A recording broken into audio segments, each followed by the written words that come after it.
This picture is the monuments over at Memorial Field. This is the original monument, and this is the bronze plaque that calls it Memorial Field.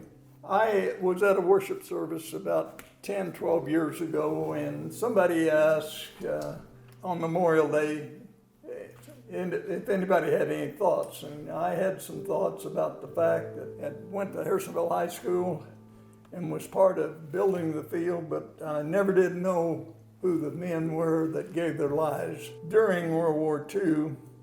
Anyhow, a lady heard me speak. She was a hairdresser at Fantastic Sam's on 291 North. And about 4 weeks later, she sent her tips in to me and with a note said, "John, this is not much money, but this will get you started." And it was $12.04. I started a fundraiser to get the tablets of stone. Some of these men, as a young lad, I knew. As a young guy, when World War II started, I had just turned 6 years old, and I recall folks coming to our house to tell us Pearl Harbor had been bombed, and my dad said, "Well, where in the world is Pearl Harbor?" And the next day at Rockford School, some of the community gathered there to look at the globe to figure out where Pearl Harbor was and to figure out where Japan was on the globe. This man is buried down at Beaufort Cemetery, and as a sexton down there for several years, I mowed over his grave. Paul Miller. Paul was a farm boy over by Cleveland. His brother lived next door on the farm to where I grew up, and if I remember correctly, Paul was a gunner on a B-29 Flying Fortress, and that plane was shot down. Another one was Edwin Monroe. Edwin was the son of a pastor here in Harrisonville of the First Baptist Church. He was a chaplain in the Army, and a fragment from a mortar hit him and killed him, took his life. And that was a sad, sad time for this community to lose a pastor's son that was a chaplain. And in those days, if you lost a loved one, if you lost a son in the military in the war, why, there was a Gold Star banner hung in your window. And as a lad, I remembered riding down South Independence Street with my parents and seeing that Gold Star hanging in the window.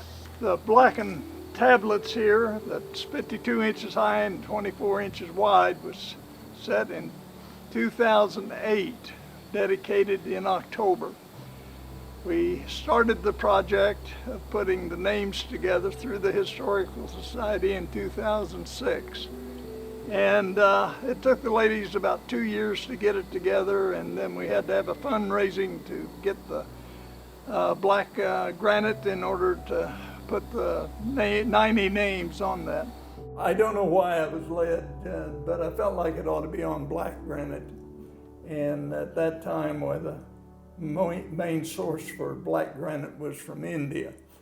So these stones are 52 inches high, 2 foot wide, and on a major base, and 30 names on each stone. It originally sat on the north end of the football field, and when the football field was remodeled in the early 2000s, we marked these stones and relocated them and put them here and brought this brass tablet with it. As you notice, that it was erected in 1950. We had to raise about $4,500 for the project. I'm humbled to say that that was the easiest fundraising project I ever had. It was just great. People would stop me, give me $20 bills.